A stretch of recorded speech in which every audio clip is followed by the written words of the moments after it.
এবার আলবি এবং ইকরাকে নিয়ে মুখ খুলেছেন জনপ্রিয় নায়িকা আঁচল আঁকি। তিনি বড় পর্দার একজন জনপ্রিয় নায়িকা এবং বর্তমানে মডেল। তবে তিনি ছোট পর্দার অভিনেতা আলবি ও ইকরাকে নিয়ে কি বলেছেন তা জানতে ভিডিওটিতে একটি লাইক দিয়ে চ্যানেলটি সাবস্ক্রাইব করে সাথেই থাকেন। বন্ধুরা, ছোট পর্দার ইকরা এবং আলবি তারা দুজনে খুব জনপ্রিয় কাপল ছিলেন। তাদেরকে সকলে অ্যাক্টররা বেশ পছন্দ করতেন।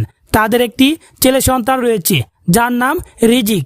আর হঠাৎ এই রিজিকের কথা চিন্তা না করে ইকরা নিজে নিজে আত্মহত্যা করেন, যে বিষয়টা অনেকে শিল্পীরাই মেনে নিতে পারেননি, বিশেষ করে আঁচল আঁকি।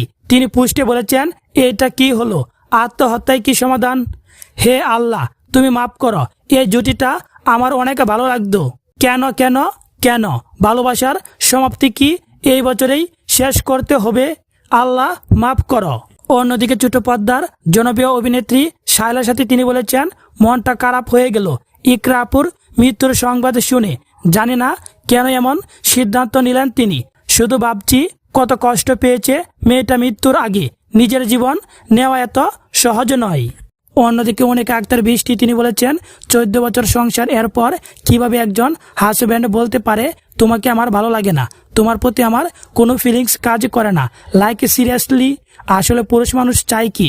মেয়েটা তো চাইলেও আলাদা হয়ে নিজের জীবনটা সুন্দরভাবে কাটাতে পারতো, তাই না?